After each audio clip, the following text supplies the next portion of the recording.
Thank you. Okay, please find your seats. Thanks for the rim shot. That was good. Appreciate that. Solid. Please come in, find your seats, find your friends, have a seat. We're going to get started in just a minute.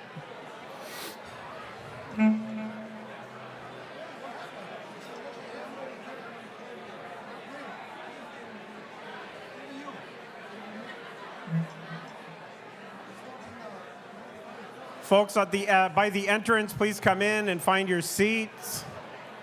I'm finding an inordinate number of rabbis are still standing. I don't know why.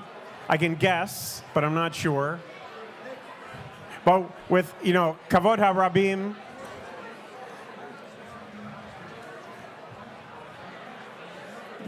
harabanim, kavod harabanim, please have a seat.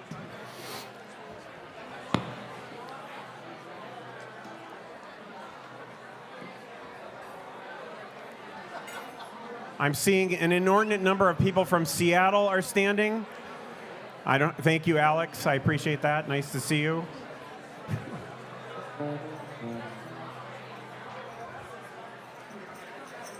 Have a seat, please, so we can start.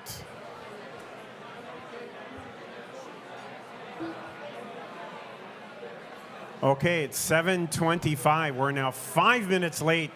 Still too early for Sephardic Jews, but that's okay. We can start. Everyone have a seat.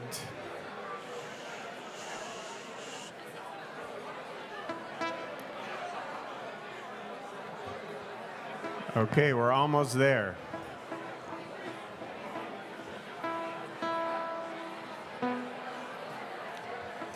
Okay, everybody. Good evening. Good evening, good evening, good evening. Good evening. Thank you. Good evening, everybody, and welcome to the Sephardic Jewish Brotherhood of America Gala. Let's hear it.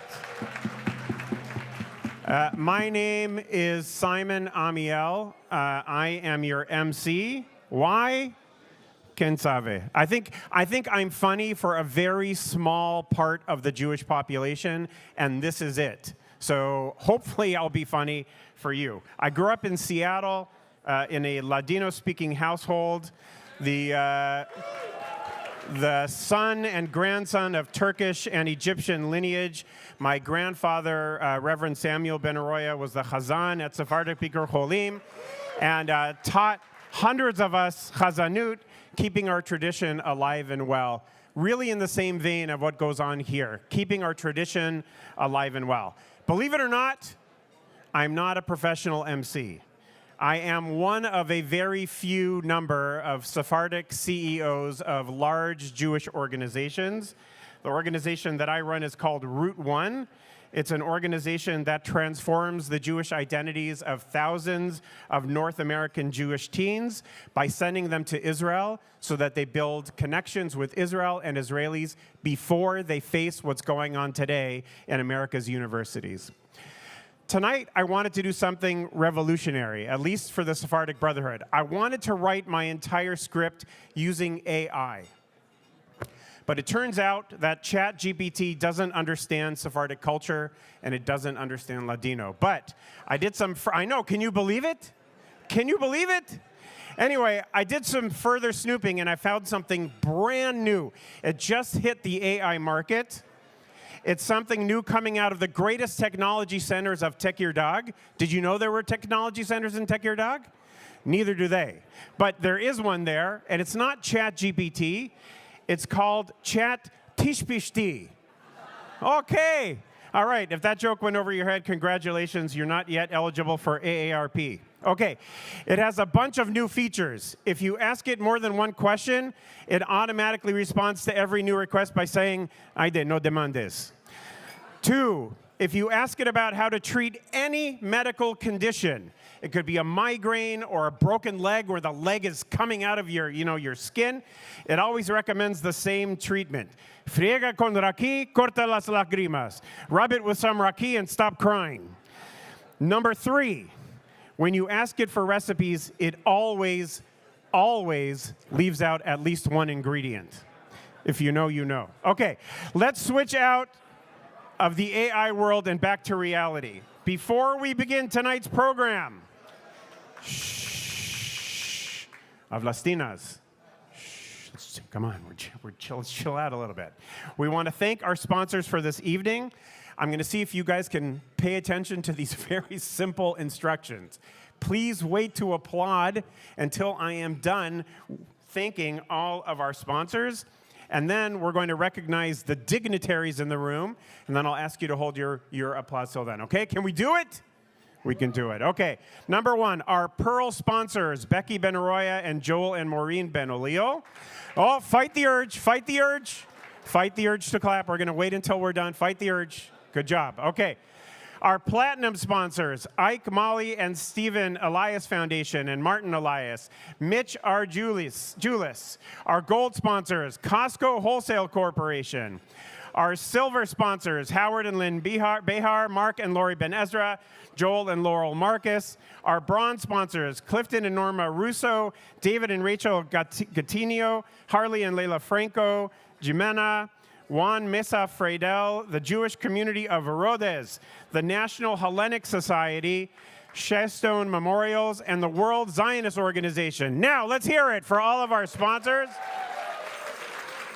Thank you for all of your support this evening and for making tonight a reality. Okay, we're going to do it one more time, this time with our dignitaries. First of all, because I know this is a Sephardic room, everybody is a dignitary. Everybody is a dignitary. No matter what your parents told you, you are a dignitary. Okay, now, I've been asked to recognize the following people. Yaakov Hagoel, the chairman of the World Zionist Organization. Hold the urge, we're going to wait until the end. Chacham Stephen Golden, the rabbi of Brotherhood Affiliate Congregation, the Sephardic Temple of Cedarhurst. Chacham Yossi Azos, rabbi of Brotherhood Affiliate Congregation, the Sephardic Congregation of West Hempstead. Chacham Effendi Benjamin Owen, the Chacham Bashi of the Seattle Hebrew Academy. Chacham Chaim Ben Oliel, the Rosh Yeshiva, Yeshivat Mikdash Melech. Chacham Yosef Zarnegian, the rabbi of the Brotherhood Affiliate Congregation Mikveh Israel of Philadelphia. Chacham Albert Gabay, the rabbi emeritus of the Mikveh Israel of Philadelphia. Chacham Eli Abadi, the senior rabbi emeritus of the Jewish Council of the Emirates. Chacham Meir Lanyado, the rabbi of Sephardic Minyan of Kehilat Yeshurun. KJ, Chacham Daniel Eskenazi, the rabbi Brotherhood Affiliate Etz Chaim Sephardic Congregation of Indianapolis. Chacham Daniel Hadar. Shh. These are dignitaries. Okay, Chacham Daniel Hadar, the rabbi emeritus of Brotherhood Affiliate Congregation Temple Moses of Miami. His Grace, Bishop Nectarios of De Oclia, the National Chancellor of the Greek Orthodox Archdiocese of America. Nachshon Rodriguez Pereira, the President Chazan of the Bendigamos Community of Amsterdam. Oh, I wonder what they sing after Birkat Hamazon. Jack Gottesman Effendi, the President of the Sephardic Bikor Cholim of Seattle. Mark Berkovich, the President and Brotherhood Affiliate of Congregation Avad Achim in Portland, Oregon. Marvin Marcus, President of Brotherhood Affiliate Keilah Kedosha Yanina in New York. Alan Cohen, the President of Brotherhood Affiliate Etz Chaim Sephardic Congregation of Indianapolis. Wait, did we have two of them? Oh, the rabbi. Okay. Eli Gabay, the President of Congregation Mikveh Israel, and importantly, my one-time babysitter. It's true. And Dr. Joe Halio, the President of the Sephardic Foundation on Aging. Let's welcome everybody, all of our dignitaries. Now, apology. Where is Ethan sitting? What table is Ethan at? What? What table is that? Table 12? Okay. If we forgot anybody, I want you to please direct your anger and disappointment to Ethan, who's at table 12. Okay? Don't talk to me about it. I don't know, half the people on that list, it's all Ethan. Okay. We have a great program tonight. We have 3 fantastic honorees. We're in New York in December. What could be better? There's a new mayor, and hold on a minute. Wait, hold on, I'm getting something. Oh, he said what? Oh. About Ethan or about all Jews? Oh, all Jews. Okay. All right, never mind. We're in New York. It's a great time to be here. Now that we've cleared that up, we're going to bring up an elected leader that we do want to hear from. So please help us welcome Sadat Behar, the president of Sephardic Jewish Brotherhood of America, to the dais.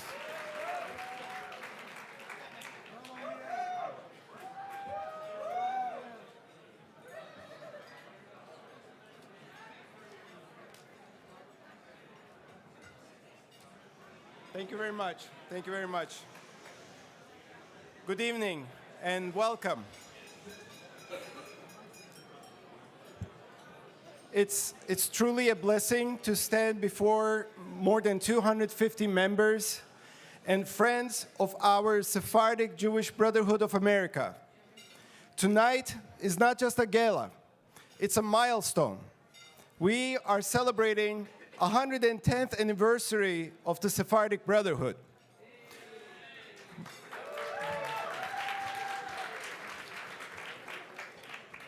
"110 years of tradition, of service, and of unity. 110 years of familia. This past year has been extraordinary.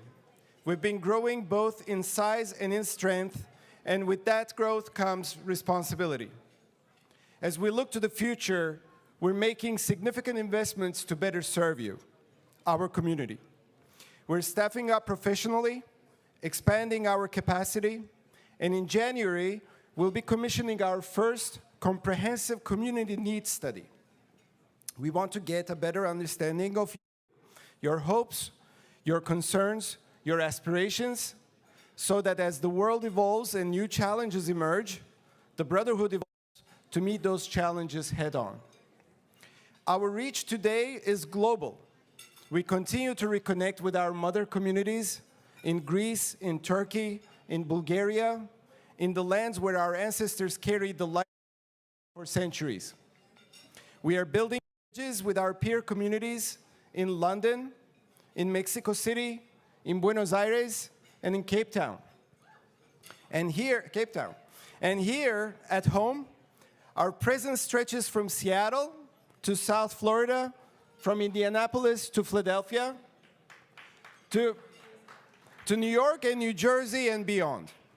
The network is vibrant and it is growing. That brings me to one of the great themes of this evening, which is growth and connection. This year, este año, we embrace it fully. We're committed to opening new chapters around the country, reaching communities eager for a renewed Sephardic presence. Our newest chapter in Washington, D.C. is already thriving, thank you, and it stands as a model for what's yet to come. Of course, none of this happens in isolation. Partnerships fuel everything that we do. We're proud to stand shoulder to shoulder with amazing institutions like Sephardic Adventure Camp, with our community synagogues, with the countless volunteers and leaders who give their time, their creativity, and their heart. Together, we are cultivating the next generation, los hijos y las hijas, who will inherit and sustain our traditions. But we recognize the difficult reality of the world around us. We're living through turbulence, rising anti-Semitism, polarization, and uncertainty. At moments like this, we must lean into our Sephardic identity for grounding. Our traditions and Torah teach us resilience, dignity, and compassion. And it teaches the power of education, la hermosura de saber, the beauty of knowledge, as a tool to fight hatred and strengthen our community. As I conclude, I would like to share a few numbers that reflect the scale and impact of our collective work. Today, the Brotherhood is home to 1,500 member households. Over the last 5 years, we've doubled our annual revenue thanks to your belief in our mission. This year alone, we awarded 35 scholarships to high school, college, and graduate students in our community. Yeah, absolutely. And through our Funds for the Needy, we've distributed more than $30,000 to the community members facing hardship. Thank you. These numbers tell a story, not just of an organization, but of a people, un comunità. A people who show up for one another. A people who believe in education, in compassion, and the promise of the next generation. A people who embodies the Ladino proverb, cada hermano es un tesoro. Every brother is a treasure. And tonight, as we mark 110 years of our brotherhood, I feel that deeply. Each of you is a treasure. Each of you strengthens our comunità. Each of you is part of our shared story. So let us continue building new chapters, new partnerships, new opportunities for connection and growth. Let us face the world not with fear, but with unity. And let us remember that we are and always will be hermanas y hermanos de una familia Sephardi, brothers and sisters in a great Sephardic family. Thank you so much for being here, for believing in our mission, and for carrying our heritage proudly into the future. Thank you. Merci mucho. Okay, let's hear it. On behalf of all of us, thank you, Sadat, for your leadership and your clarity. It's excellent to be part of an organization that's led by such a talented individual and a great board of folks who are really so committed to what's going on. I want you to look around and look how just fantastic tonight is, how great the food has been, the drinks have been, the vibe has been. It doesn't happen on its own. So I want to welcome Lexi Fellis, the Gala chair, to come up and bring us a few words of greeting.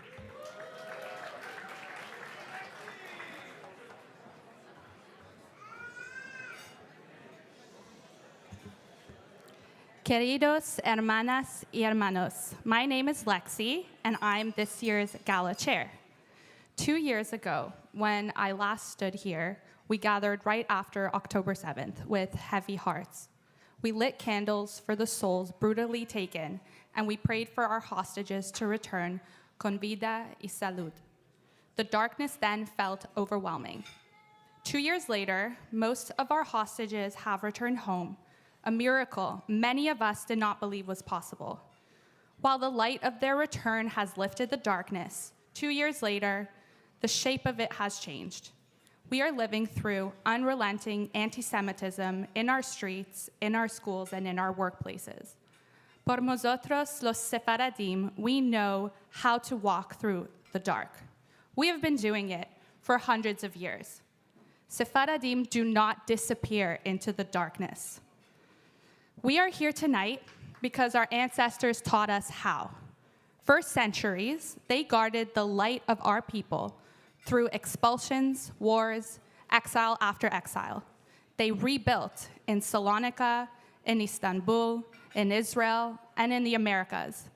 Wherever we went, we carried our tefillah, our melodies, our recipes, and our Ladino, esta lengua de nuestros corazón, the language in our hearts. And we carried our traditions, con alegría, with joy. Tonight is a testament to that, to a Sephardic world that continues to thrive. I want to take a moment to share why the Brotherhood matters so deeply to me personally, why I volunteer, and why I am standing here tonight as a young Sephardic woman carrying the next generation forward. In 2020, my mother and I signed up for a free Ladino class on Zoom organized by the Brotherhood and taught by Brian Kirshen, who's here tonight somewhere. I had never experienced a global Ladino-speaking community before. I realized that I'm not alone. There are others like me who love this language and who want to keep it alive. That moment opened a door into a community I had never physically lived among in Toronto. It led me to the Brotherhood, to volunteering, to serving on the Central Council, and eventually becoming editor-in-chief of our magazine, La Gente. But more than anything, it grounded me in who I am, which led me to create Ladino with Lex, my personal Instagram archive of family stories, Ladino, and lessons from my nonos, a place where I document our beautiful culture. And now, as a mother, this work carries even more weight. My son, who's here tonight, he's a year and a half, and I sing to him in Ladino canticas, Durme, Durme, mi angelico, songs of my ancestors. Every Shabbat, I bless him in Ladino. Novio que te vegamos, may I see you married. I want him to inherit something precious, a world of humor, spice, stubbornness, and tenderness. All the things that make us Sephardic. And if we don't keep our traditions alive, no one will do it for us. The Brotherhood gives us the tools, the teachers, the programs, the community, and the spark to ensure our heritage continues from strength to strength. I want to thank the Sephardic Brotherhood Central Council for entrusting me once again with this honor as Gala Chair. I feel my great-grandparents with me, from Rhodos, from the towns of Aydin and Milas, through the Congo and South Africa, and all the way to Canada, and here with you in New York tonight. May they be proud of what we are building together. And I must thank someone who is truly the heart and soul of this organization, our executive director and my dear friend, Ethan Marcus.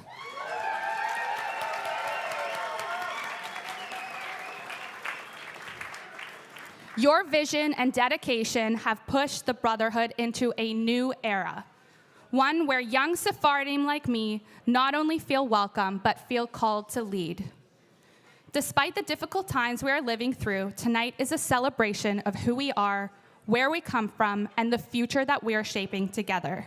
And with that, it's my pleasure to introduce a short video presentation celebrating the 110 years of the Sephardic Brotherhood. Merci mucho a todos.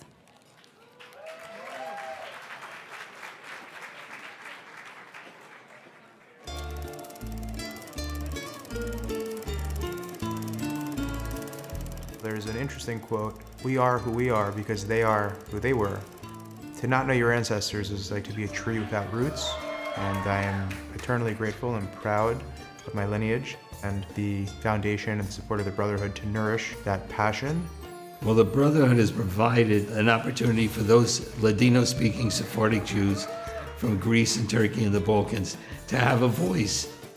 Growing up in Istanbul, Turkey, the Sephardic community was very closed and very warm. When I joined the Brotherhood, I definitely felt at home. It's bringing the community together in joyful events, and it makes us more proud of our Sephardic heritage. I'm really, really happy when we are able to help our members with the scholarships, with the funds that we provide for the needy and other services. Really, this is like a family. You feel the warmth here. I mean, if you look at the walls here, you see photos from 20s, 30s, 40s. If these people could see what's happening today, from Greek dancing to Sephardic food tasting to Greek wine tasting, I think they would be inspired. Wow, our children, our grandchildren are keeping these traditions alive. As one of my sisters-in-law said, it's all about the food. The food created the environment of a loving nature.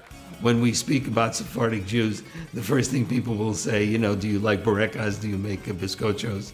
My grandfather used to make raki in the bathtub when he lived in the Lower East Side. My father was always afraid he was going to go blind because of this homemade hooch, but I'm sure it packed the punch. I came prepared for the food question. So if it's holidays time, it's albondigas de presa, that's meatballs with leeks. And then if it's a Shabbat afternoon, it would be borekas de berenjena con café, Turkish coffee. When we have a potluck dinner, what will you bring? And I immediately said borekas. My grandfather spoke Turkish when he came to the United States. My grandmother spoke Greek. So the only way they could communicate was their mutual language, which was Ladino. We try to do a lot with our language. There are many events and occasions that we try to run using this language, preserving this language. My favorite Ladino phrase would be salud y beraja, that's health and blessings. Vivas, crezcas, engardezcas. Grow, live, thrive. When you travel or when you go someplace, buena que vamos, buena que venimos, which means we should go well and we should come back well. When we were kids and we would make my mother crazy, and she would say to my father, "Ay, Leo, me están quitando las tripas." They're taking out my stomach. In Yiddish, there's a similar expression, eating my kishkas. Part of my involvement with the community has a lot to do with the outreach and getting a lot more of the young professionals involved with the organization. Yesterday was the anniversary of my father's passing, the Maltado, and during the passing, it was important for me to include a lot of the customs and traditions that we've had for generations, so I leaned on the brotherhood.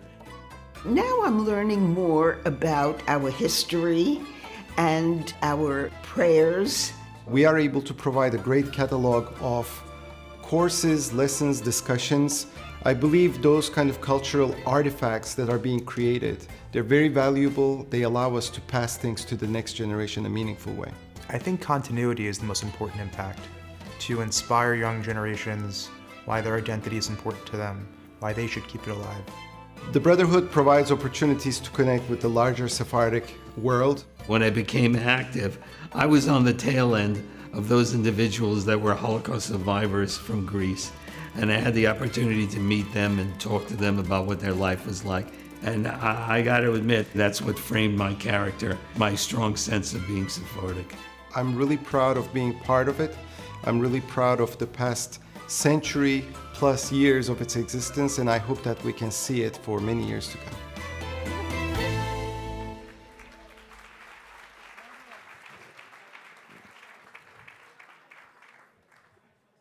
That was an excellent, excellent video. So much that we saw there gives us the clear basis for a through line to who we are today. The pictures of last generations mean so much to us. This young man who's sitting up front of the table, I've never seen anybody more excited to see a picture of his own family on a video. But why? Why is that important? Because that voice isn't always shown. We don't always see our voice on video, in media, etc. It's really exciting. And even more exciting than, I think, making raki in your bathtub, although that's a very cool story. Importantly, that through line also has a landing place, which is not just here, it's with our next generation.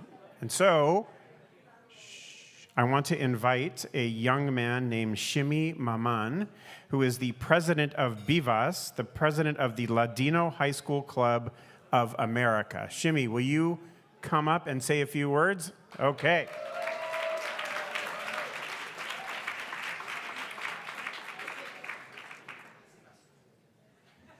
Thank you so much. So, I'm Simeon Maman, the president of the Ladino High School Club of America, and I am so honored to be here today, to be chosen to speak, but even more so, to hear the inspiring words of so many wonderful people here today, and to meet these amazing thinkers, doers, and leaders who share such an incredibly diverse background and elevate our culture together over which we can bond. As someone half Ashkenazic and half Sephardic, my religious and cultural identity was something that I contemplated and wrestled with since I was quite young. Growing up in a divorced and subsequently blended family, my sense of self became at times more elusive due to an unrooted cultural and ethnic identity that I had growing up.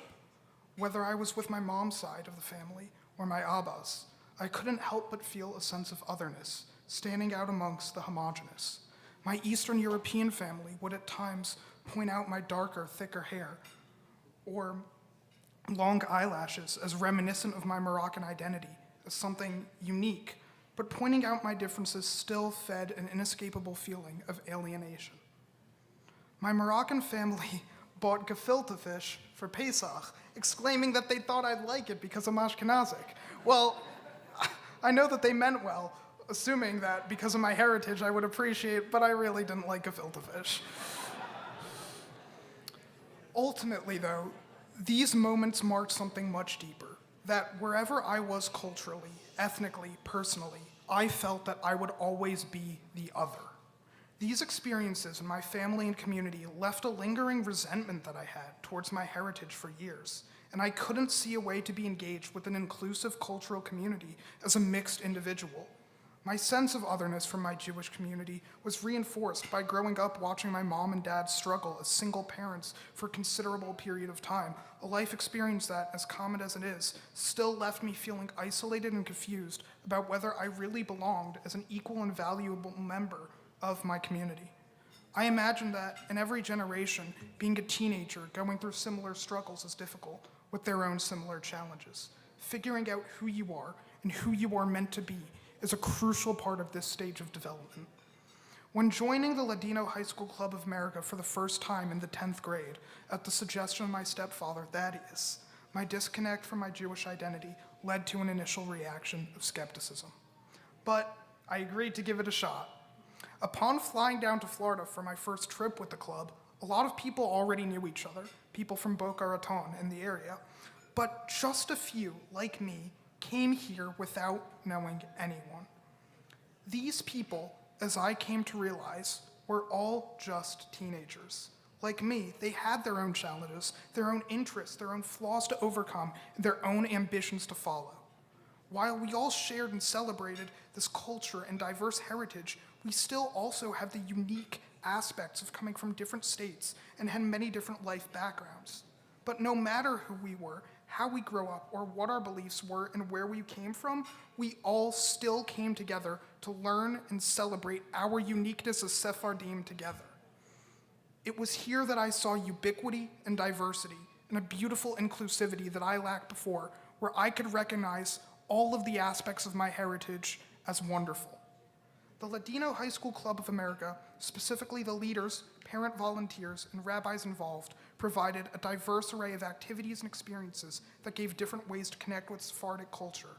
Whether it was through cooking traditional Sephardic yaprakis, time for prayer, or learning Ladino in bite-sized lessons with Ethan, thank you very much, or singing with the beautiful voice of Sarah Oreste, or collaborating on intellectual study, there was always something for everyone. Beyond traditional activities, we went kayaking through biodiverse Florida waters in Orlando and traversed the downtown fish markets of Seattle and visited the historic Constitution Center in Philadelphia. Together, we were able to explore history, commerce, and even push ourselves physically to see the world around us. Not only did we bond with Sephardic tradition, but we bonded with each other as people. To form a community that lasts and develop ourselves for the next generation, we must foster togetherness by learning who we are as people and supporting one another for that. Our culture and our future is not ever to be taken for granted, and it is built on the foundation of human connection. In Sephardic culture, since the writings of Maimonides, learning critical thinking in the natural sciences has long been upheld as just as crucial as religious studies. Interacting with other religions was done with openness, respect, and the absorption of positivity. Being open to people, their ideas, and free-form connections has always been integral to true Sephardic ideals. As part of Congregation Mikveh Israel, to which Thaddeus also introduced me, open thought, connection, and inclusivity were cornerstones of their community. It was thanks to the Ladino High School Club of America that I realized this. The very language of Ladino itself is that of Judeo-Spanish, with aspects of Arabic. It is an emblem of mixed heritage and inclusivity as reflected by its background and goes to show us that diversity and connecting with others truly matters no matter who they are. As a member of this club, I wanted to see this wonderful community grow, and with help from my family, friends, and community leaders, we were able to recruit members from across the country. With backgrounds across the Sephardic diaspora, some mixed, some even interfaith, we all connected to celebrate tradition, liturgy, and culture, and to preserve and commemorate our history. We continue to forge a new path of fellowship for the next generation, driven by people who truly want to be here. A special thank you to Thaddeus, my Abba Yuval, my mother, Rena, Rabbi Yosef Zarnegian of Mikveh Israel, Rabbi Gabai of Mikveh Israel, Mr. Ethan Marcus, and Miss Miriam Klein, and many others for inspiring me to connect more deeply with my heritage and for making these incredible events happen and enriching my life with a community I never thought I'd have before. We pushed ourselves to become better people. We pushed ourselves to bring ourselves together, and through this, we realize the aspects of Sephardic culture and Sephardic heritage that matter and influence us to become better than we were yesterday. I am so excited for the wonderful future of the next generation of Sephardim in America. Merci mucho, todos. Okay. Amazing. Oh, Simeon. I was told his name is Shimmy. That's my nickname. Oh, that's his nickname. I don't know you well enough. So Simeon. I want to tell everybody that I was asked to give the pitch this evening. I don't need to give you the pitch. This is the pitch. This is the pitch, okay? And he didn't use chat tishpishti. This is from his heart and from his own experience. Shimmy, I want you to stay up here because now I feel like I know you a little bit better. Everyone, every table here in your journals, there is a red and white card. I'm going to ask you to take that card out of your journal, and I'm going to ask you to just raise up the card, okay? I want Shimmy to see this. Can everybody take the card out of their journal, and I want them to raise that card. We're not going to stop until everybody is raising the card. I didn't ask you to fill it in. I just want you to raise it. I want you to have the feeling of raising that card. Okay, everybody? Everybody have that? Or you can wave it if you want to, you can show it. Now, Shimmy just presented you a clear vision of the importance of this organization and its work with Bivas, with Sephardic Adventure Camp, with some of the young singles work. This is the future of the Ladino-speaking community. And now is our opportunity right now to support it. So I'm going to ask you to find a pen that's on your table to indicate who you are, how much you'd like to donate, the type of gift you'd like to make. And when you're done, I'd like for you to raise your hands with your filled out card, and someone will come right now and are going to collect that for you. So we're going to give you a few minutes. Avram, maybe you can do a little bit of hey, give us money music, and everyone can fill out their thing. Everyone fill out your card, and then please raise up your hand, and someone will come right now to get it from you.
Is this on? This is on, okay.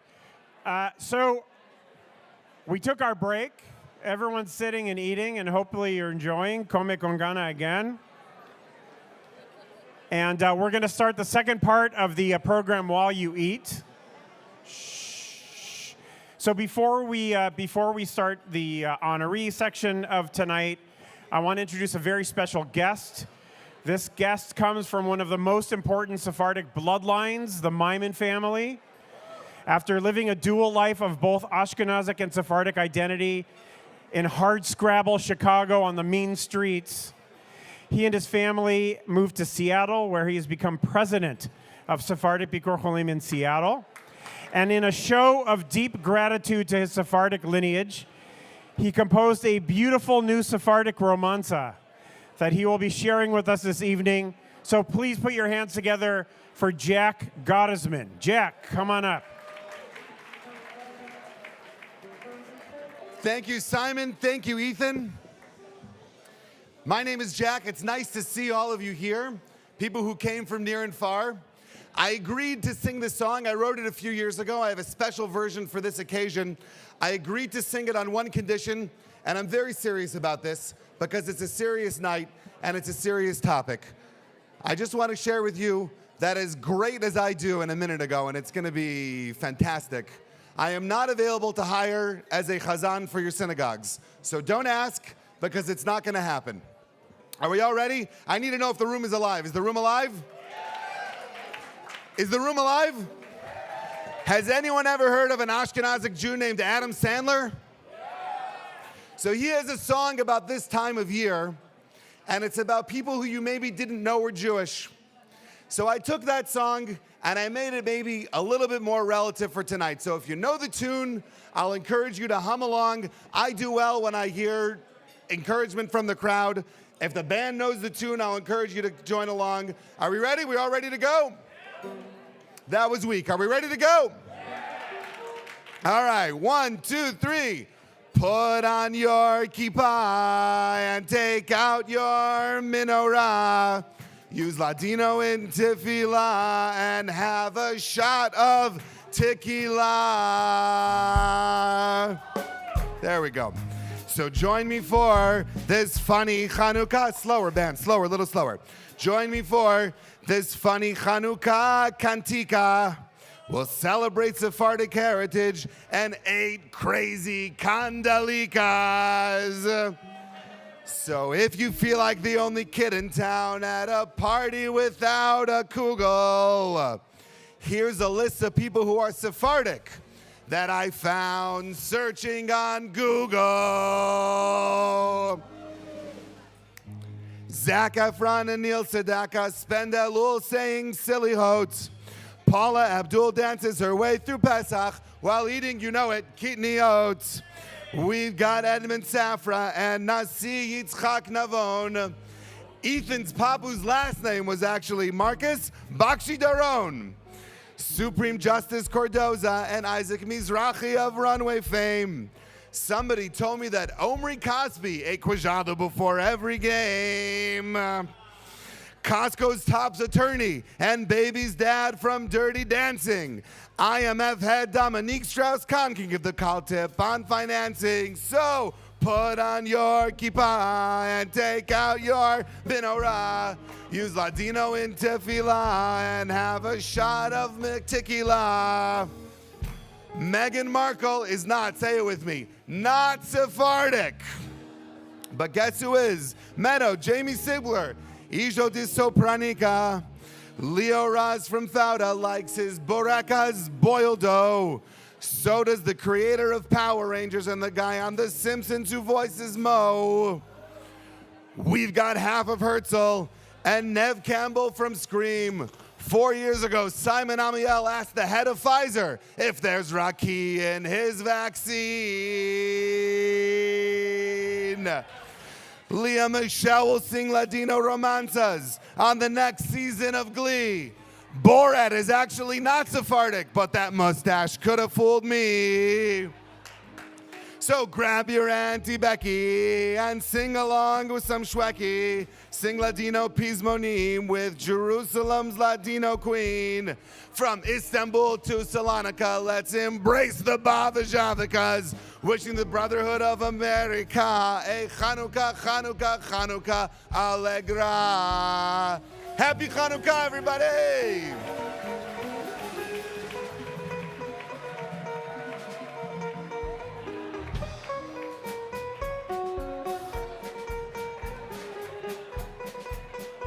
Okay, thank you. That rockets up the Sephardic song charts. There's Avram Avinu, there's Durme Durme, and then there's Put on Your Yarmulke or Put on Your Kippah. Thank you, Jack. So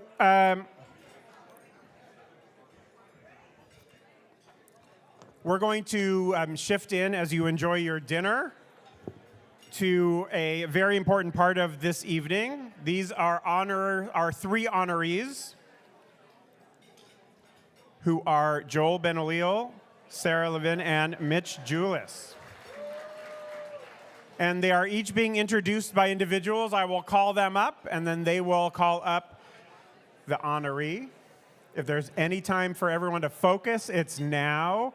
These are three people who do great things in life and do great things for the Sephardic community.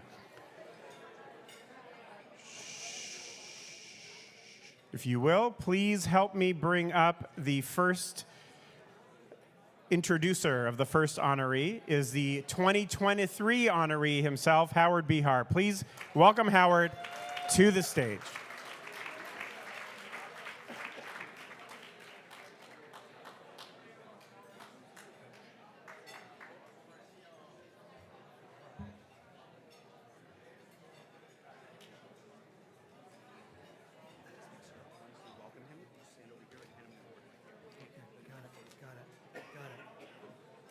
Got it.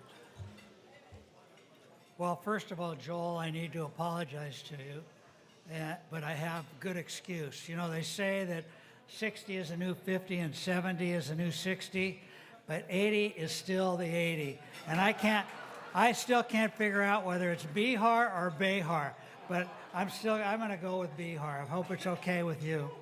Anyway, Joel and I have known each other for over 60 years.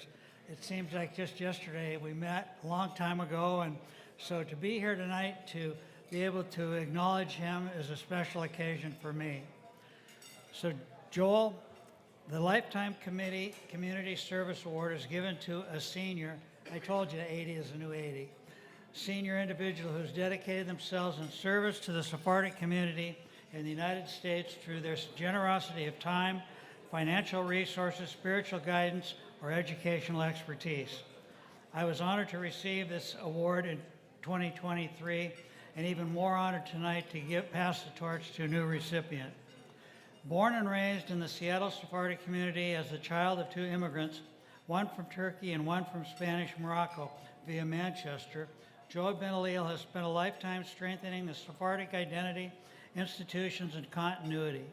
He received both his undergraduate and law degrees from the University of Washington and has used his decades of business and legal experience to help better the lives of countless members of our Sephardic community.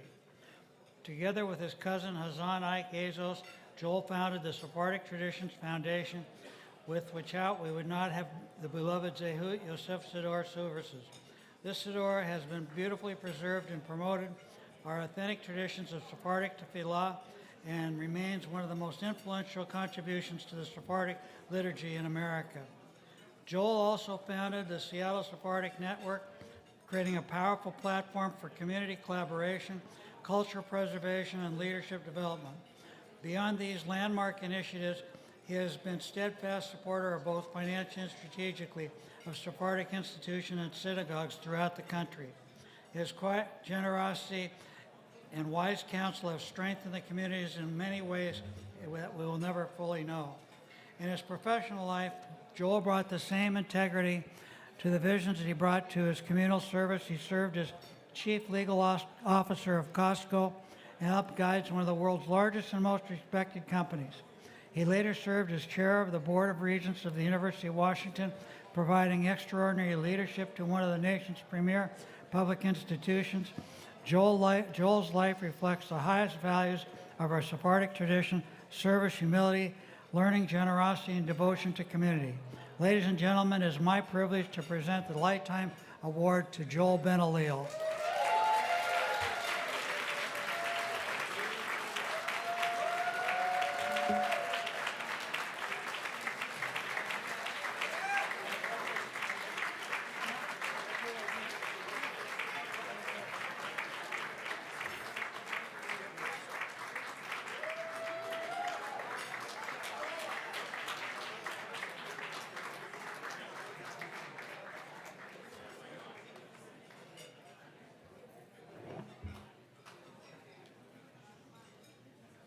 Thank you, Howard.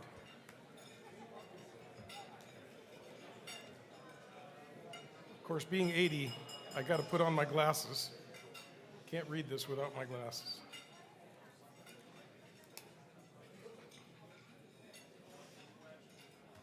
Hermanos y hermanas, brothers and sisters, and fellow honorees tonight. Aquí estamos. We're still here.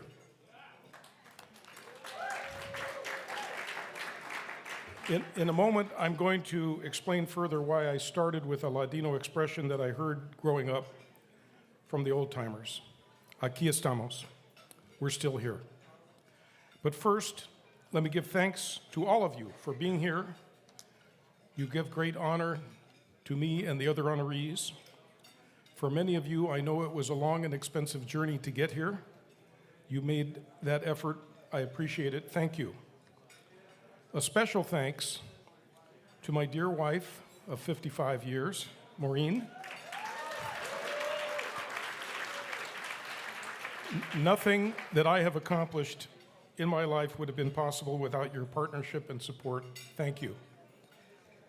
To the Brotherhood, I say thank you for this special honor tonight. In addition, there's a story here.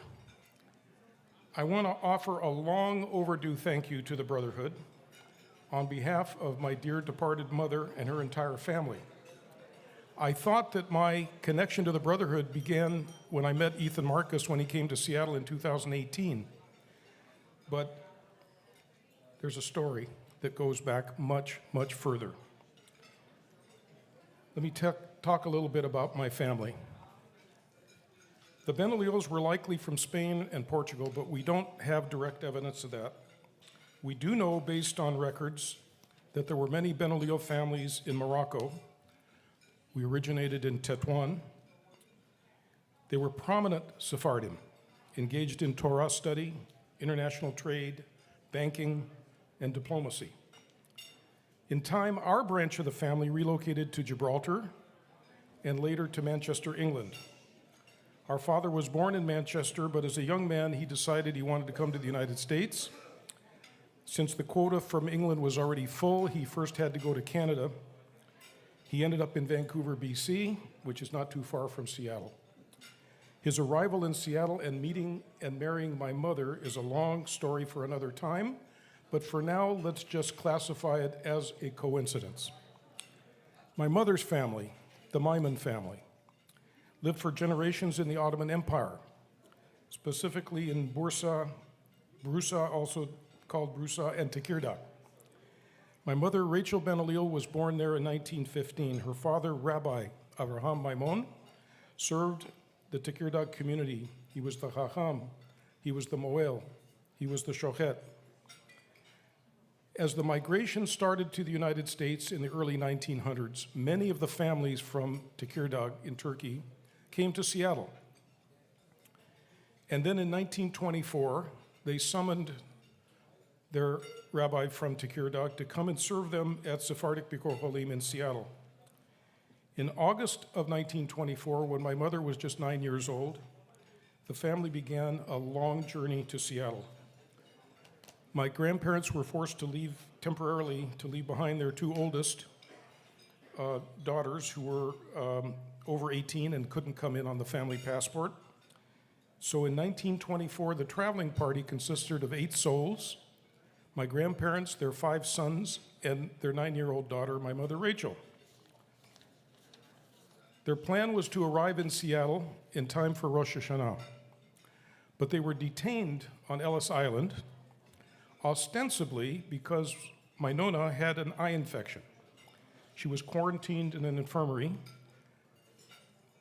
The family lore explained that Nona recovered. They were forced to spend Rosh Hashanah in the detention, but they reached Seattle in time for Yom Kippur. But new research reveals a much different and more sinister story. Sephardic Studies Director Dr. Devin Nahr at the University of Washington in Seattle, who was himself an honoree of this gala previously, he delved more deeply into what happened. He published this work, and it explains that at that time, in 1924, the US Congress was debating the passage of what became the Immigration Act of 1924. That law was openly based on the idea that US immigration should favor white people.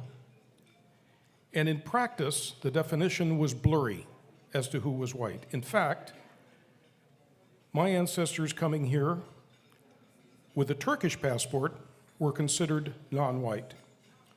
So their immigration documents did not hold them in good favor at Ellis Island. Dr. Nahr found and translated all of the contemporaneous Ladino newspaper documents, articles. He found that the so-called infection that my grandmother had was a pretext. The authorities were using that to detain my Nona and her family until they could figure out a way to deport them back to Turkey. Many undesirable immigrants met that fate. Can you imagine a time in our country that they had an openly racist immigration policy, routinely deporting people and families based on a pretext? How far have we come in 100 years? This brings me back to the Maimon family's connection to the Brotherhood. What Dr. Nahr determined was that a leader from this organization, which was a fledgling organization in that time in 1924, came to Ellis Island and visited the family every day. He persisted in negotiating for their release. He hired an independent doctor to examine my Nona, and he reported to the authorities with a letter from the doctor that she was in perfect health. So they no longer had the pretext. But they didn't give up. They said, okay, well, now you have to demonstrate that they have the financial ability to travel to Seattle with 8 people. So the Brotherhood, unbeknownst to me until very recently, showed up at Ellis Island with a check for the fare, the train fare for the whole family. And what did they say on Ellis Island? Not good enough. We don't know if the check is good. It has to be cash. What was written in Lavara, in Ladino, was that when the correspondent in Seattle, they were all expecting Rabbi Maimon to come. When he heard what happened, he wired the funds in cash to Ellis Island at the request of the Brotherhood, and they were released from detention and on their way to Seattle. Without the dedicated help of this Brotherhood, I might not have been born in America. Maybe that's another coincidence. Most of you have your own family immigration stories. What makes ours unique is that 101 years later, I have the honor to publicly thank the Brotherhood for their help. I do so tonight on behalf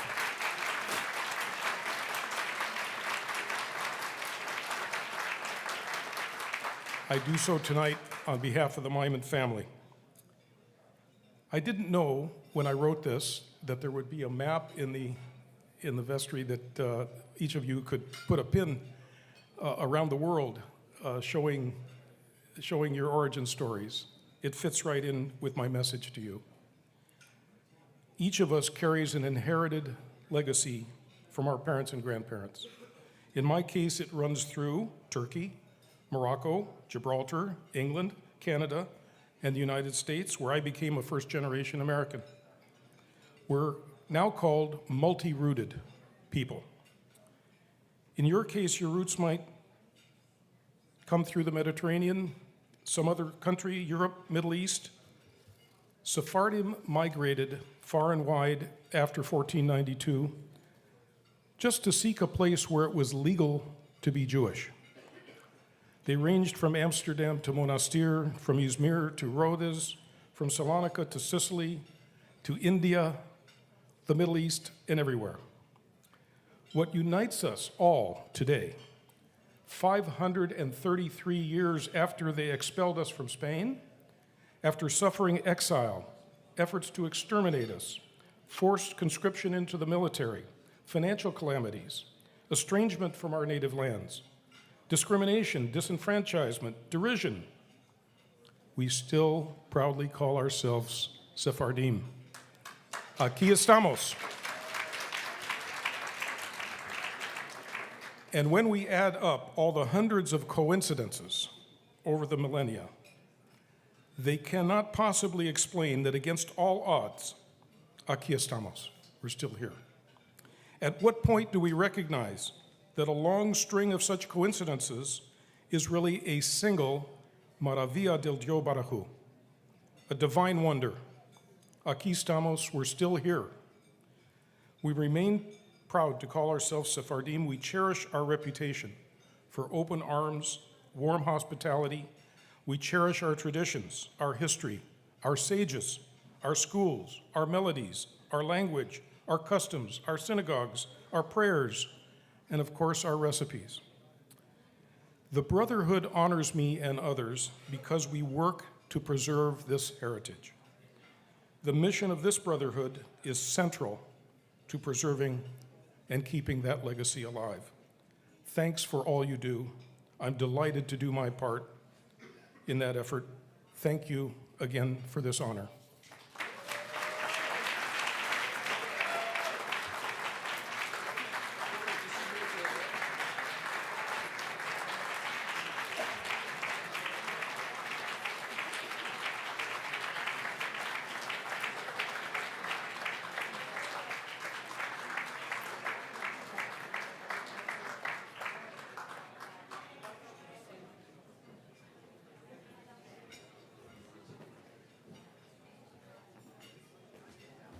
Okay, let's hear it again for Joel. Thank you. That was a beautiful, beautiful, those were beautiful words. Thank you for sharing them with us. Our next honoree, please welcome, I think it's 2021 honoree, Sarah Aroeste. Hi, Sarah.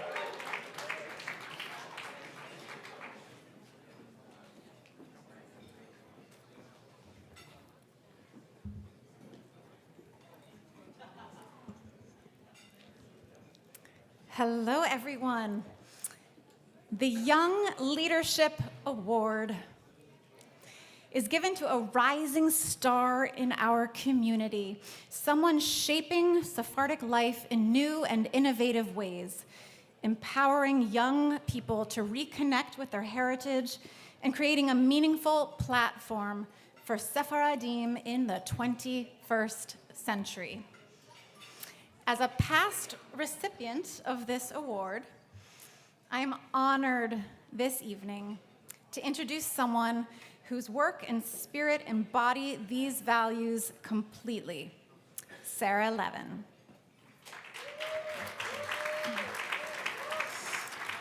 Not yet. I have some very nice things to say about you first. Sarah is a proud descendant of Sephardic Jews from Çanakkale.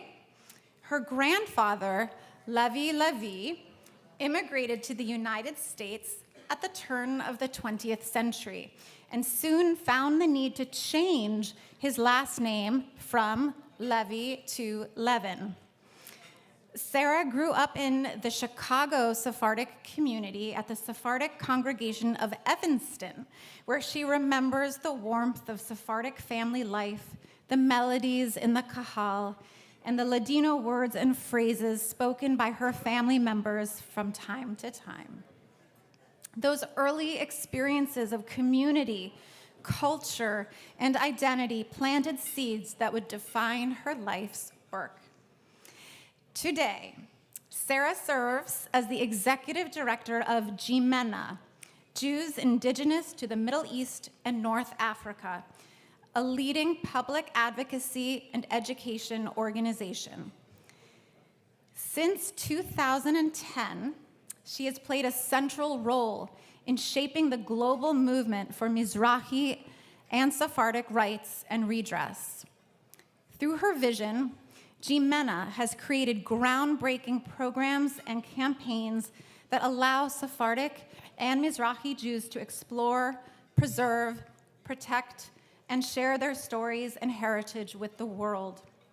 She has fought hard to ensure Sephardic Jews have a voice in the American Jewish community and its major institutions, and worked to ensure that Sephardic students in Jewish day schools see their heritage, their family identities, their Torah, and their culture represented in their Jewish education. More than an advocate, more than a leader, Sarah is an inspiring voice elevating Sephardic and Mizrahi identity on the global stage and empowering the next generation. Ladies and gentlemen, please welcome the recipient of this year's Young Leadership Award, Sarah Levin.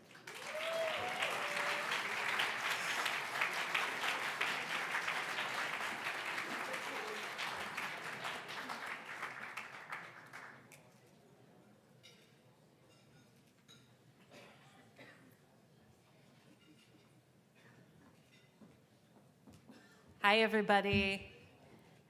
This is my first time at a black tie, optional or black tie event in New York, and I just have to say, you are all gorgeous, and I am so impressed by New York Sephardic Jews.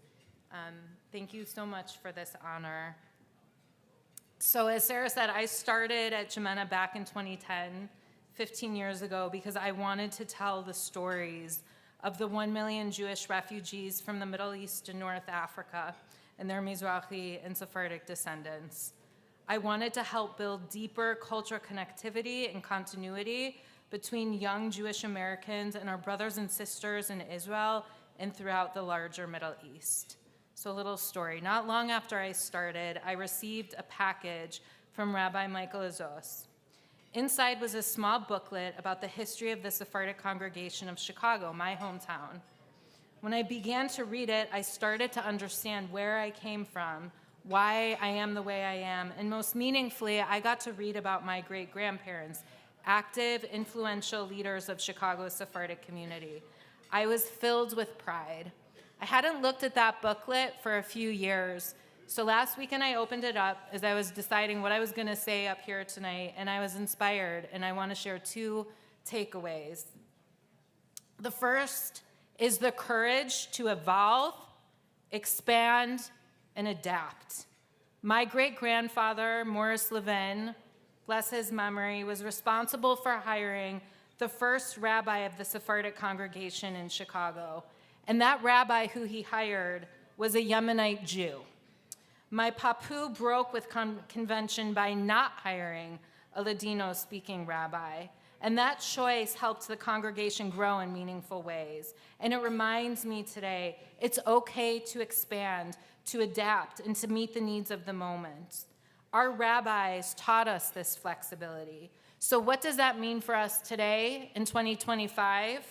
It means, in my view, expanding the Brotherhood's name and vision to include women, to include all Sephardic and Mizrahi people, to protect all of our endangered languages, to ensure we speak with a unified voice because we are stronger together than in ethnic silos, especially now in 2025. This doesn't diminish the beauty of our Sephardic heritage, it enriches it, especially in a moment when so many of us are so well assimilated that there aren't many people like me, like Ethan, and like a lot of the young people who I see in this space today. The second piece is that I believe is that strong, committed institutions are priceless. The fact that I have this booklet from the Sephardic congregation in Chicago, a record of where I come from, is priceless. Within it, I learned how strong our early Sephardic communities were, how they provided health insurance, or how I should say specifically the brotherhood and the brotherhoods throughout the United States provided health insurance, supported veterans, and created a social network of camaraderie and care at a time when they had so little. No matter how small the brotherhood in Chicago was, they never refused a request for charity. Whether it was supporting Holocaust survivors, helping Israel in its fledgling years, or aiding Egyptian Jewish refugees who poured into Chicago in the 1960s, my Sephardic elders gave. They gave their hard-earned money, and they didn't stop. Our ancestors built institutions like the Sephardic Brotherhood with far less than what most of us have today, yet they gave more than what most of us can imagine. So my friends, our work is far from finished. 2 years after the devastation of the war in Israel, as this beautiful Western capital of modern Sephardic life faces shifting political winds, as younger generations struggle to find the same opportunities our fathers and grandfathers did, I look around and I see hope, because I see the faces of so many extraordinary emerging young Sephardic leaders. I see a new generation ready to carry forward our heritage, our worldviews, and our Jewish community into an era filled with a lot of challenges, but also with new opportunities. The work of our institutions, the work of the Sephardic Brotherhood, the work of caring for each other during tumultuous times is not free. Whether it's coming together for Shabbat, raising funds for Israel, or helping individuals in moments of need, this work costs time, love, and resources. I know this because I do this work, including with Ethan and with some of the other young Sephardic leaders who are here today. The work of ensuring our community continues in the traditions of our grandparents and great-grandparents is ambitious. And the only way forward is through the same committed support our grandparents and great-grandparents showed us, people, again, who had far less than we have today. So I ask you to be generous tonight. If you haven't written a number in that card, take out that card and please pledge not just something that you can handle, but something that reflects the spirit of generosity of our grandparents, of our great-grandparents, of the founders of all of the Sephardic Brotherhood branches and synagogues throughout the United States. So thank you again for having me, and it's such an honor to receive this award.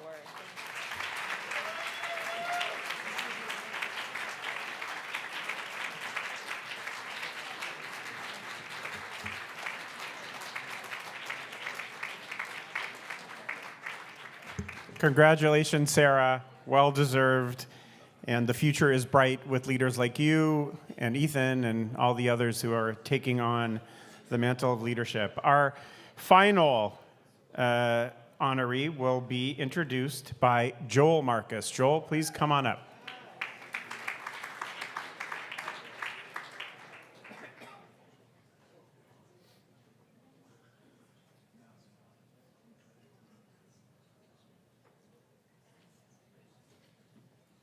Hello, fellow Sephardics. I am waiting for my cheat sheet to come here, but I want to tell you that what I love is that this group is getting younger every year, and we are not going to have a future unless we bring the younger people into our community and to be very active. I want to tell you that the Sephardic Jewish Brotherhood, which was started as a burial society. I went a week ago to visit my parents' grave. It was in Menorah Gardens in Florida, and it was a very beautiful place, so I'm very happy. So he's not going to bring me the cheat sheet, so I'm going to pull it up on my phone. Okay. I'm here to introduce Mitch Julius. Oh, this is in English? Okay. I would rather deliver the speech in Ladino, but I'm not that good. Anyway, the Service to Humanity Award. is given to an individual who has contributed to society in extraordinary ways: philanthropy, scholarship, and business. Mitchell Julius is one person who deserves this award. Very successful person who never forgot his roots and the need to give back to his community. Never forgot. The quality and beauty of connecting with the greater Jewish, Greek community is amazing. Ladino-speaking Sephardic Jews owe him a special gratitude for his outreach and support. He's a co-founder, co-chairman, co-CEO of Canyon Partners. And by the way, if you would have invested with him 10 years ago, each of you would have bought a table for 10. But you still have a chance. Okay, today, Mitchell Julius is a leader in global finance, a graduate of Princeton University, Harvard Law School, Harvard Business School. By the way, I'm very impressed. That's not easy because, as you know, they were limiting Jews to all of these institutions. So to get in, you had to be the best of the best, and he is. He previously served on the Board of Trustees of Princeton University and played a key role in the Harvard Law School program on Jewish and Israeli law. That's a very brave position to take in this environment today. What distinguishes Mitch is not only his professional accomplishment, but the depth of his commitment to Greek Jewish heritage. He has helped revive the Roman-Yot memory. Those are the people who came from Rhodes. The Jews of Ionia brought his family back to Yanina and Akva. Ladies and gentlemen,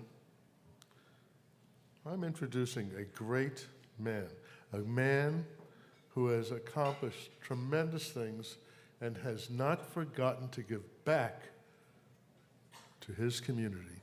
I introduce Mitch Julius. Thank you.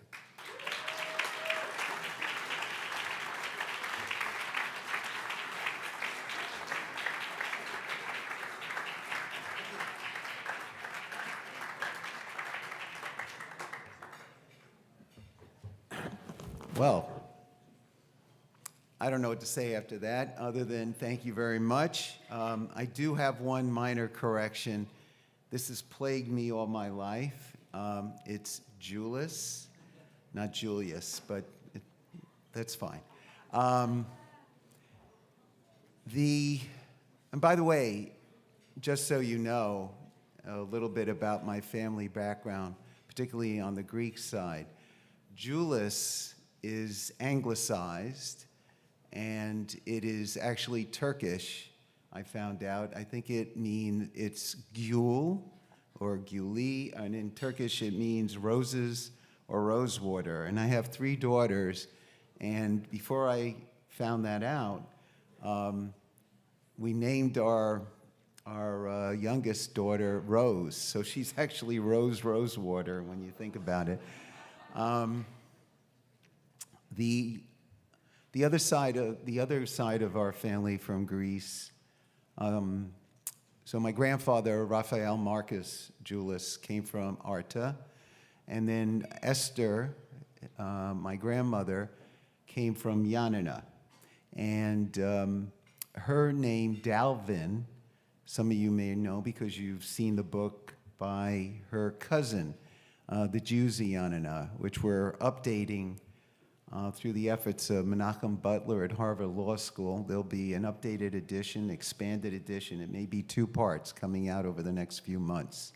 So you'll have that. So you'll know a little bit more about Ray Dalvin and all the work that she did coming over as an immigrant in the early 1900s. divorcing her husband because she wanted to advance herself, becoming a classics professor at NYU, and then writing the definitive book about the Romanio Jews of Yanina. So we're going to update her writings. We're going to include other things. And some of you may know that her brother Joe Dalvin was the head of the Sephardic Home for the Aged for many, many years. So Dalvin, actually, I've recently found out, is Dalian, which is a town in Turkey and also a river in Turkey. So you guys can correct me because you probably know a lot more about this.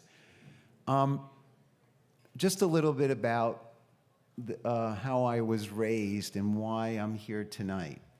And then I will like to launch into a few things that I think contemporary-wise, as others have spoken out, some lessons we should draw coming out of this wonderful event. I haven't seen so much energy in a room since my bar mitzvah.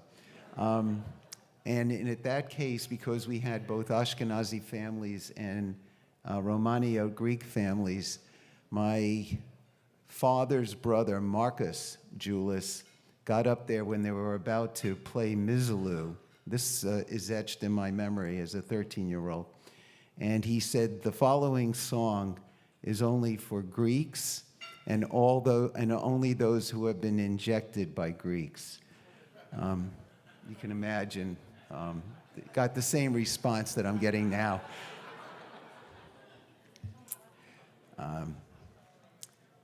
So we're here tonight, actually, because of my mother, who's 95 and a half years old. And she lives on the 4th floor at 15 Central Park West. I'm on the 8th floor when I come to New York. I just saw her for lunch today. So she was a teacher, a speech pathologist in New York City. And she was engaged to a Ashkenazi Jew named Murray. Her maiden name is Rabinowitz. My grandfather came from Bialystok. And the Ashkenazi Jew was named Murray. He was going to be an engineer. And then my mother met my father, who had a very thick New York accent. And back then, you actually had to speak well to become a New York City school teacher. So my mother, as a speech pathologist, gave him speech lessons. And his name was Maurice, or Maury. And he was totally different than any other person that she ever dated. He was brown-eyed, jet black hair, and very dark skin.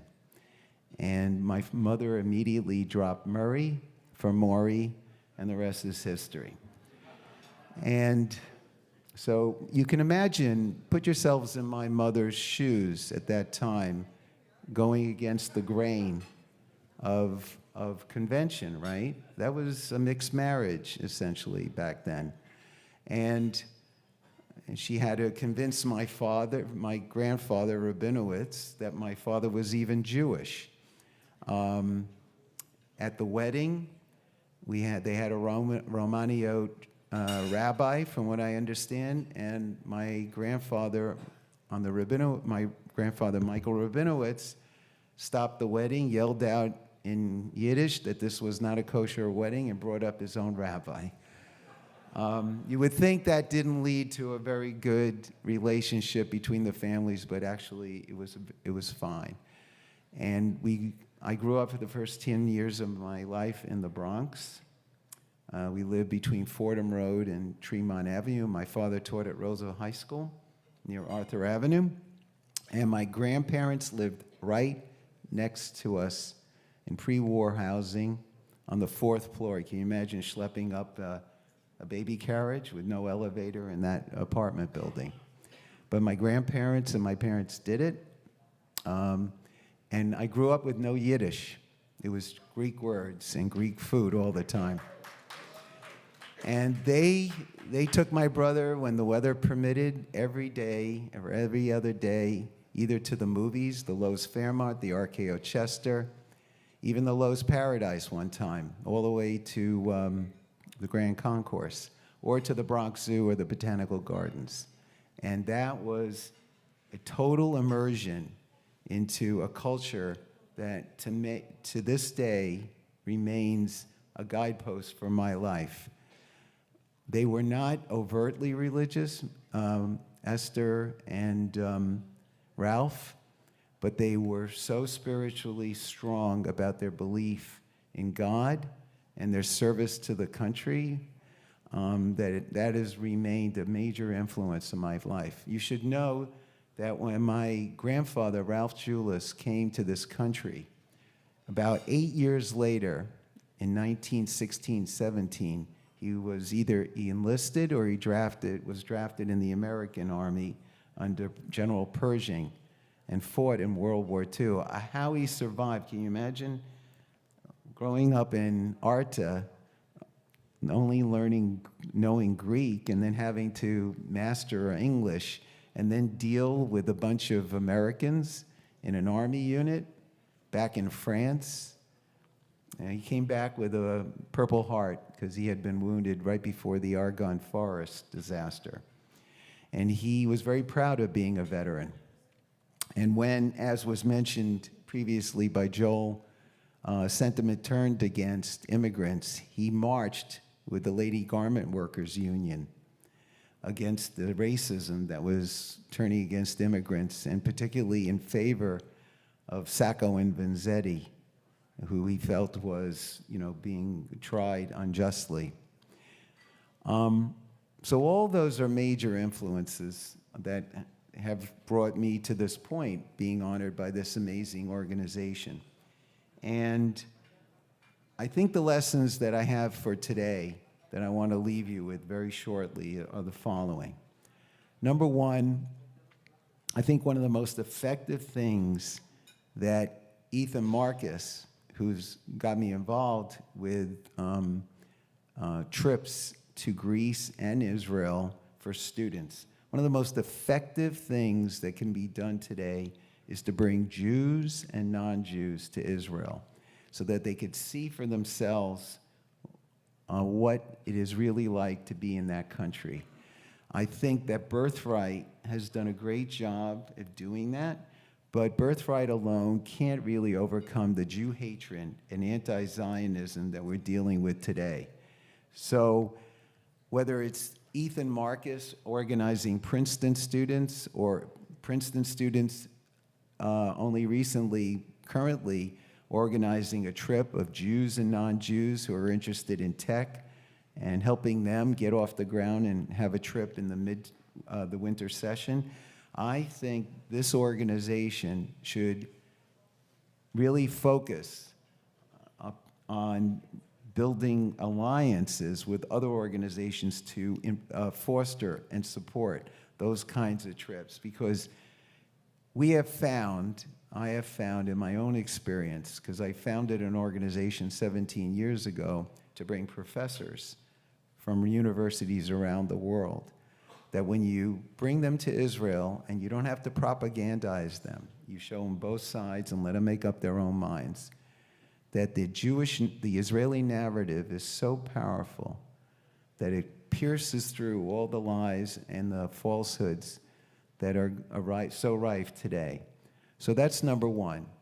Please think about all the different ways that we can on a grassroots basis, organize trips for Jews and non-Jews to Israel to overcome what we're dealing with today. That's number one. Number two, domestically, we are dealing with a very, very dangerous situation, which is the alliance between the Soros-type progressives on the left and the Islamists on the other side, leaving aside what's going on in the Republican Party. I'll get to that in a second.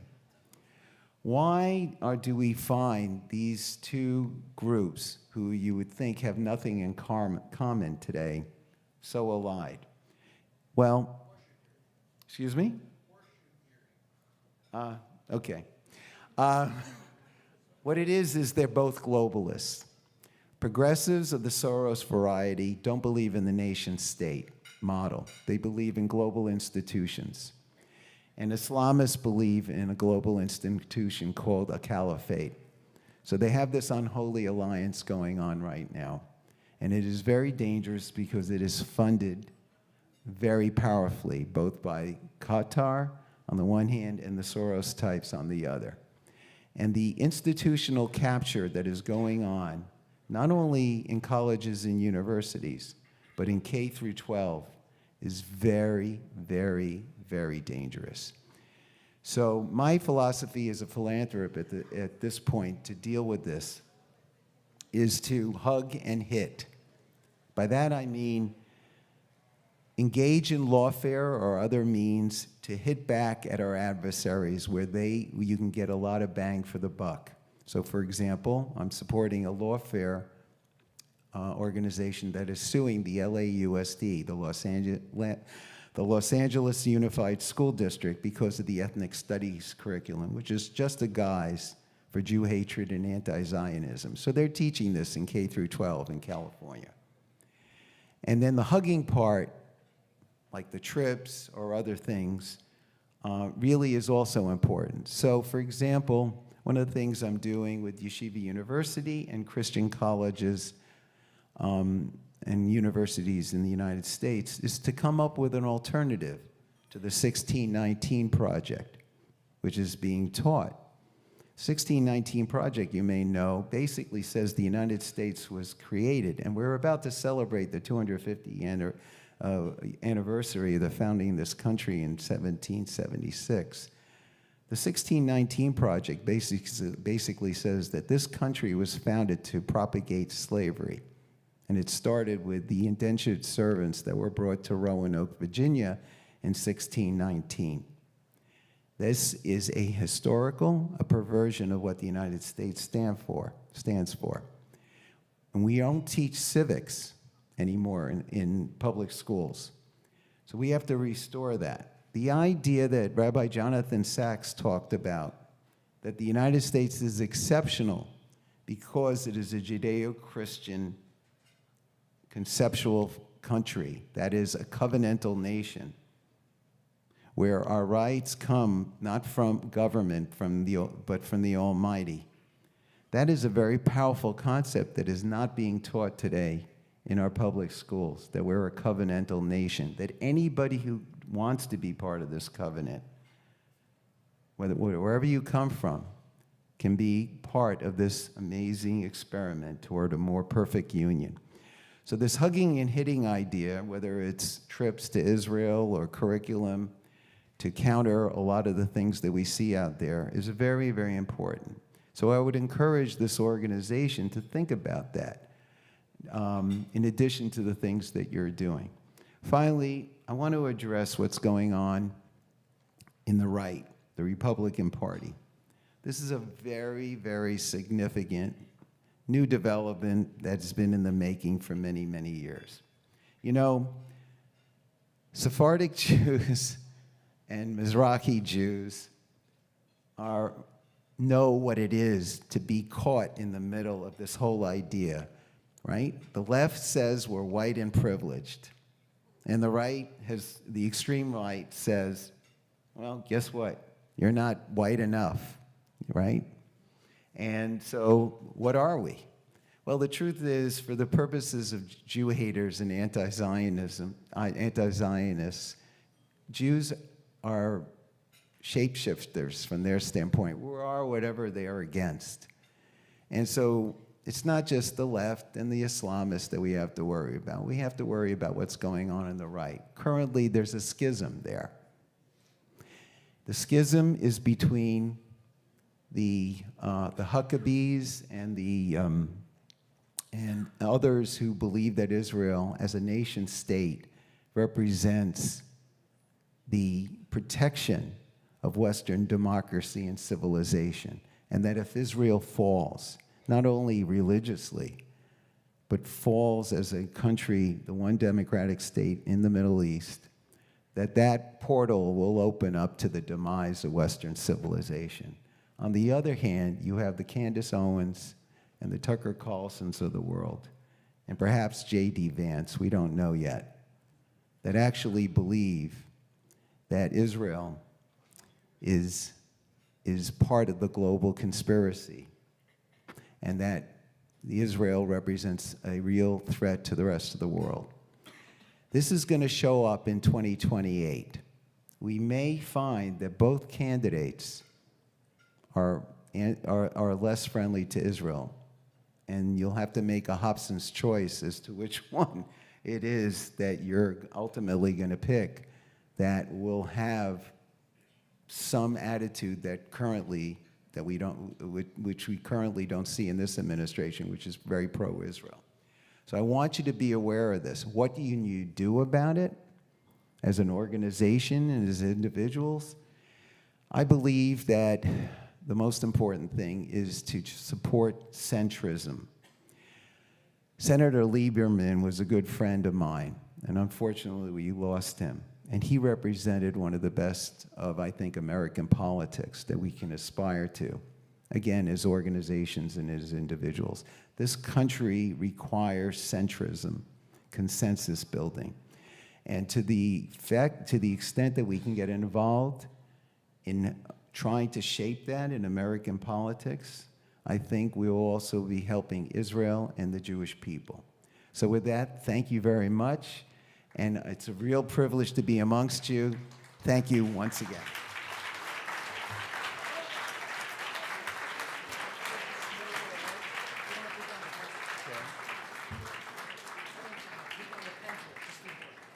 Here? Okay. Yeah, okay. Here?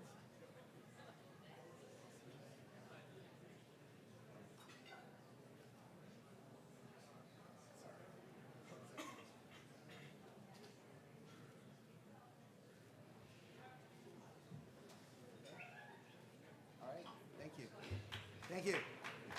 Thank you very much. Thank you, Mr. Julis. Really inspiring words, and thank you for being a Baal Tzedakah, somebody who puts his resources where his mouth is and has helped this organization and so many others. At this point, we're going to hear from the engine that keeps the Sephardic Brotherhood moving forward. Ethan Marcus is many things.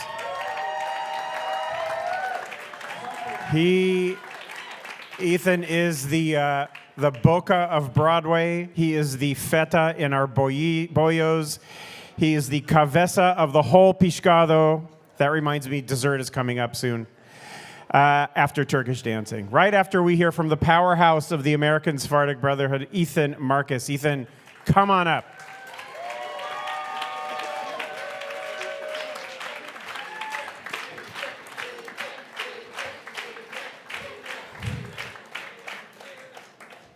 Thank you so much, Simon. Let's give one more round of applause to our amazing honorees this evening. Thank you all so much. This is incredible people. Kechaber. Todo bueno. Mashallah. Poo poo poo. Amazing. Wow. 110 years never looked so good. What an amazing evening. I first really want to take a moment to thank everyone who's a part of that engine. You know, Simon said me, but it's really not just me. So first I want to ask, can all the executive committee members of the Sephardic Brotherhood who are here today please stand up? Please give them a round of applause. These are the people who work so hard for our community. Can all the Central Council members of the room please stand up? Can all of the volunteers, chapter leaders, anyone who's volunteered, please stand up. These are the people who make this community what it is today.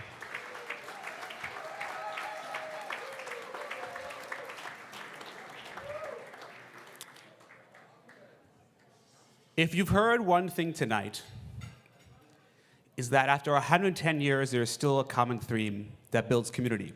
It's people. It's passion. It's getting involved. It's giving back how you can and when you can, however much or little you can. It was very beautiful what kind of Sarah mentioned about how our people gave so much when they had so little, but they gave so much. They gave their heart and their souls, whether it be from Salonika or Monastir or Izmir or Rhodes, it didn't matter. It didn't matter. What matters is that they knew they were Sephardim, They knew they had to look out for each other, for their community, for their familia, for their family. I tell you something amazing tonight. You know, I've been doing this for about 5 years now, and I can't say that the proudest moments I have is when I see this familia, this Sephardic family, together in celebration, in joy, in gladness. Because we know today the realities of the world is that we're in a tough spot. We're in a very chaotic world today, one that we're pulled to extremes, that we're polarized in many avenues of our lives. But I hope you view this familia, this family, this community, this hermandad, this brotherhood, as a grounding force in your lives, because that's what it is. Whenever you are facing a challenging time, you are struggling personally, financially, emotionally, religiously, spiritually, you can look to your family. You can look to the Sephardic Brotherhood for support. We are here. We have been here for 110 years, and we're going to be here for another 110 years, inshallah.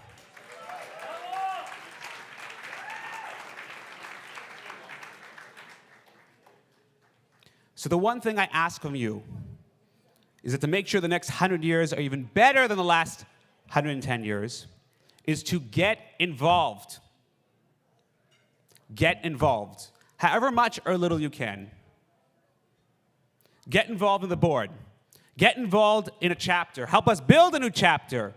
Contribute financially. Contribute your ideas, your skills, any way you can. Because the only way this grows, the only way that people like Shimi, people like, inshallah, my children one day, my grandchildren one day, please God, the only way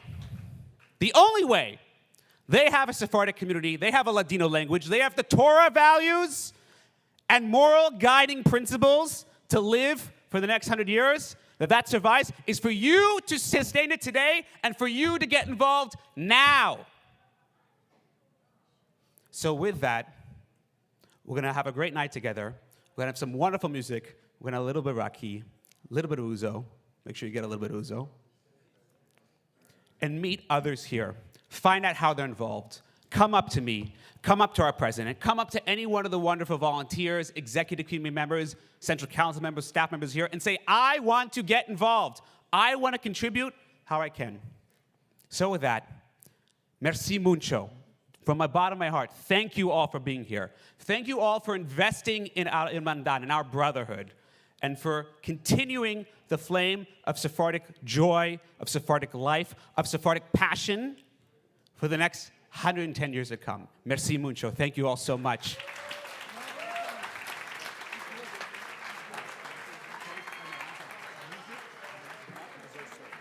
Okay, so thank you, Ethan. Let's hear it again for Ethan and his great work. Right now, we've got a little bit. Stick around. We've got some more music, and then we have a special treat, some Turkish dancers, full-grown adults in Turkish dancing uniform, and dessert will be served. Thanks for having me as your MC. I hope you had a great night tonight. Stick around. Laila Tov. Buenas noches.